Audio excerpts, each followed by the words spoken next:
پاکستان کے ترجمان کی جانب سے کہ معزز جج نے معاملے کی آگاہی کے بغیر حکومت پر بے بنیاد الزامات لگائے، اس سٹیٹمنٹ کو آپ کیسے دیکھتے ہیں؟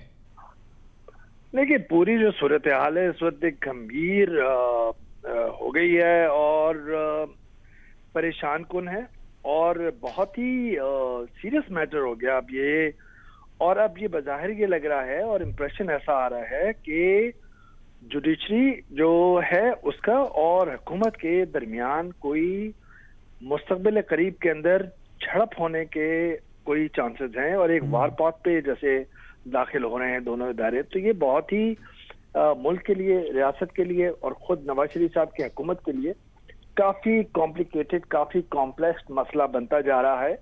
اور بالخصوص اس میں کہ آپ یہ دیکھیں کہ ابھی نوشاد جو ہیں ان کی میں بات سن رہا تھا، بالکل صحیح فرما رہے تھے، لیکن یہ جو نہال ہاشمی صاحب جو سینیٹر اور ایک ذمہ دار پارٹی کے آفس بیرر ہیں، ان کی طرف سے غیر ذمہ دارانہ، غیر سیاسی نوعیت کا بیان آنا اور تھریٹنگ ٹون اس کی جو انہوں نے سیٹ کی، وہ آفیشلی تھا، ان آفیشلی تھا، وہ ایک علیحدہ بحث ہے. لیکن اس نے چلتی پہ تیلی کا کام کر دیا ہے. جو کہیں کام مہینوں میں ہونا تھا وہ ہفتوں میں، اور جو ہفتے میں ہونا تھا وہ دنوں میں. یہ آپ کو پتا ہے کہ پاناما کیس کے اوپر یہ امپریشن اب یہ جائے گا کہ حکومت جو ہے وہ کہیں غیر محفوظ اپنے آپ کو سمجھ رہی ہے، انسیکیور ہو رہی ہے اور رد عمل اپنا دکھا رہی ہے. یہ بات بالکل صحیح ہے کہ جو عدلیہ کے جو ایک کامنٹ ہے مافیا کا اور جو اٹارنی جنرل کا ہے، وہ بالکل نہیں زیب دینا تھا، کیونکہ جب آپ نے سو موٹو نوٹس لیا ہوا ہے تو اس کے بعد کارروائی کے بعد وہ ہو جائے گا، اور ایک کارروائی ہوئی ہے. اور نہال ہاشمی صاحب کی کسی بھی حلقے کے اندر پذیرائی نہیں ہو رہی. اندر کہیں پی ایم ایل این کے ہاکش کوئی ایلیمنٹس ہوں اس کے درمیان ہو رہی ہو تو وہ میرے آپ کی سمجھ سے باہر ہے، لیکن کسی بھی حلقے میں نہیں ہو رہی. نوجوان سے لے کے بوڑھا تک اور بوڑھی خاتون تک ہر گھر کے اندر یہی ہے کہ انہوں نے کیا ہے.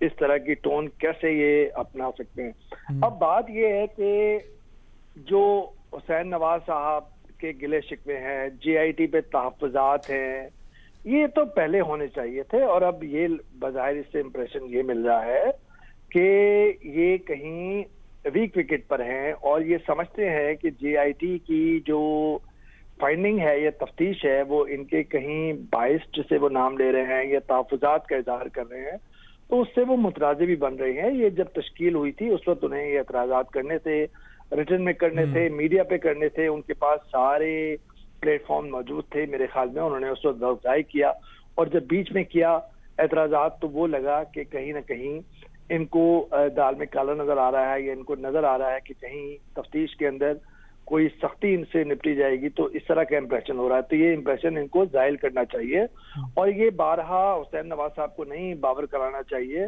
کہ اگر جب بھی بلائیں گے تو میں عدلیہ میں آؤں گا. بھائی آپ کورٹ کچہری میں جا کے دیکھیں عام آدمی کس طرح خوار ہوتا ہے، گھنٹوں بیٹھا ہوتا ہے. یہ آپ کا اخلاقی فرض بھی ہے اور آپ کا ایک قانونی فرض بھی ہے کہ آپ جائیں، جتنا بلائیں، اور اس کے بعد آپ اپنا موقف پیش کریں، میڈیا میں کریں اور کہیں بھی کریں. تو احسان کی کوئی بات نہیں ہے. دوسری بات یہ کہ نواز شریف صاحب اس وقت مشکلات میں اس طرح گھرے ہوئے ہیں کہ اپوزیشن کی جماعتیں جو 2014 میں ان کی جھولی میں اپنا وزن ڈال رہی تھی، وہ اب سب الگ ہو گئی ہیں. سب کو اسمیل آ رہی ہے کہ کہیں نہ کہیں ارلی الیکشن یہ اسنیپ پولز کی ٹرن ہے، اور وہ اپنے ووٹ بینک کو تگڑا کر رہے ہیں اور حکومت مخالف تحریک چلا رہے ہیں. تو پیپلز پارٹی بھی نہیں ہوگی، جماعت اسلامی بھی نہیں ہوگی، پی ٹی آئی آج ٹرائبل ہے وہ نہیں ہوگا. تو وہ تو کھڑے ہو جائیں گے عدلیہ کے ساتھ اگر کوئی کنفرنٹیشن ہوتی ہے یا وار پات ہوتا ہے. اور پھر بہت سارے عناصر ایسے ہوں گے جو یہ کوشش کریں گے کہ غیر سیاسی قوت یا تیسری جو قوت ہے جس کا ہوتا ہے ان کو اکسایا جائے. جو میں سمجھتا ہوں کہ پاکستان اس وقت متعامل نہیں ہو سکتا، اور نہ وہ تیسری قوت اس طرح کے عزائم رکھتی ہے. وہ بالخصوص دہشت گردی، انتہا پسندی، بیرونی اور اندرونی چیلنجز کے مقابلے میں مصروف ہے.